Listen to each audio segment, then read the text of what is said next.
Hi guys, thanks for tuning in to another episode of Nuggets News. In this video, I want to talk about what happens next to Bitcoin. Now, I've been in this space since 2012. We're in an interesting time where a lot of people are talking about Wall Street ETFs and how that's all going to play out. Now, I don't think it's that important, and I'm going to talk about why and all the factors that have led up to where we are now. So, last year, Bitcoin obviously had that incredible run, and we saw lots of speculators come in with the lure of getting rich quick. But Bitcoin really came from that libertarian movement with Satoshi embedding the message about bank bailouts in the Genesis block 10 years since the GFC now. So we're trying to create a new financial system of sorts.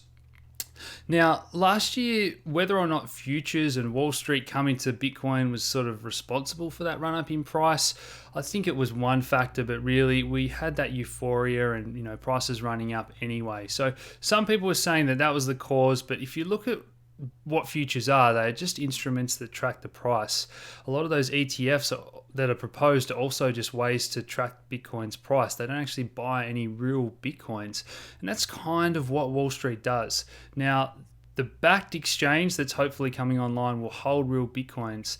The Van Eck ETF will have to hold real Bitcoins. But again, we don't want Wall Street to come on board and build these other financial products that sit on top of these, or options and so on, because that's what we've kind of seen with gold and silver. People saying, I want exposure to these metals, and rather than going and buying silver, the market is actually too small to even take that money. So we build all these products, and then they have products built on top of them. Then we have margin accounts, leverage, inverse ETFs, double, triple leverage. All this stuff is a house of cards with little, if anything, underpinning it. Now, do we want Bitcoin to have that? Absolutely not, guys. We've seen it in the silver market where at 3 a.m. when no one's trading on US markets, we have an entire year's worth of annual production dumped with these futures contracts. It's called naked short selling because you don't even have to own any silver to sell the silver that's produced by every miner and company in the world. When did that happen? When did the guys, as I say, in suits at keyboards start to determine the price of real goods produced by real people? Pretty crazy stuff when you stop and think about it. Now, in terms of all that, what happens when it goes wrong? So this is all nice when people are piling in and buying ETF shares off the other guy at a high price. But what happens when someone runs for that exit and says, look, I need to sell these, and then he says to the guy down the food chain, and it goes down and down through all those different layers. And we kind of got a preview of this when the stock market had a bit of a tantrum with all the volatility products that are on the stock market. Now, again, volatility isn't a real thing. We don't have it underlying. It's not like having gold or oil. Volatility, again, it's all just priced off other things. Now, those inverse volatility products and double, triple, again, they all had to be ceased trading. And, just say sorry to the people underlying them. That's the people that should have made money, the people that lost a fortune, because these products just, didn't work. People trading on margin got huge liquidity calls.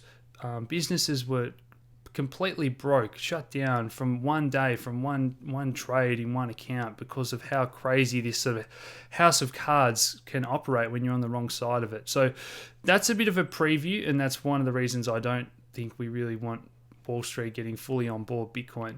Now, the second one to talk about here is fiat money. Now, we've seen hyperinflation. It's been in the headlines a little bit. Obviously, it's a better store of value than if you're in those countries where money's being printed left, right, and center. But we have a debt-based monetary system. We have shadow banking. We don't really know how much money exists.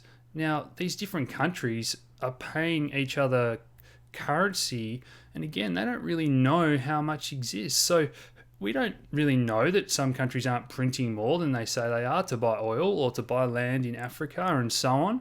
And when there's nothing stopping you printing more money by just pushing a button on a keyboard, again, this is all loosely based on trust, and something has got to give at some point. We can't continue down this path ever since we got taken off the gold standard. Now, we've seen crazy things happen, like the Swedish central bank print money out of thin air and then buy billions of dollars of Apple shares. When did this happen? Central banks in Japan own 50% of all ETF shares. Who would have thought that don't imagine if we had a way to print money out of thin air and buy more shares or crypto or whatever. It's just completely crazy in my eyes. The next thing to talk about is the store of value and the positive. So what is Bitcoin offering? We know it's the first ever digitally scarce asset. The halvening in 2020 will be the first time that Bitcoin's really been on the world stage, and we're going to decrease that new supply coming into the market. So the basics of supply and demand should say that's pretty good for Bitcoin. Medium of exchange, we do need to explore all those different scaling options, but the fact is you can send $1 million around the world for a few cents pretty quickly. It's far better than the legacy financial system. So we want mass adoption in all these different countries. Bitcoin is borderless, and all those usual things we talk about is what's really going to determine its success. More and more people are going to realize that your wealth can be confiscated off you. Now, during the Cyprus bail-ins or the Greek ATM freezes, they all really caused big Bitcoin rallies a few years ago, and a lot of people don't know that are just new into the space.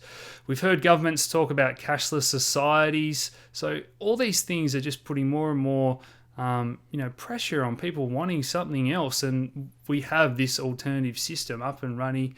People are already using it. People want change. Look at Brexit or Trump getting elected. Australia's had 5 prime ministers in 5 years. Before that, I think we had 3 in 24 years.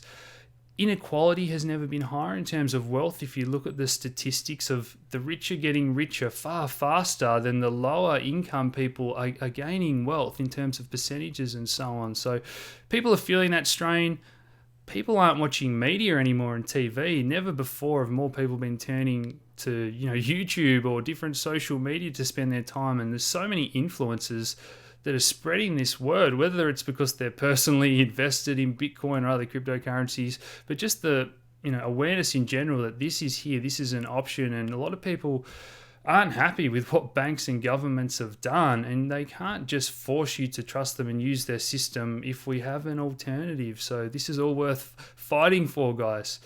I guess finally the thoughts are around this buzzword of social impact. Look, I think we will look back and maybe say, geez, Satoshi starting that Bitcoin blockchain was a huge moment in history. Maybe it will be part of a social revolution as governments continue to print money and we become more and more indebted and more people choose an alternate system to some degree. Who knows if it takes off completely in some countries to a smaller degree in others, but I think it is only going to spread. So I hope you've enjoyed my thoughts, guys. Bitcoin doesn't need Wall Street and all these leveraged investment products. We want the real thing, teach people how to use Bitcoin, how to set up a wallet and so on. Hopefully I can be part of that journey with you as well. So hit that like button, subscribe if you haven't already, share these videos around, and thanks for tuning in, guys. Cheers.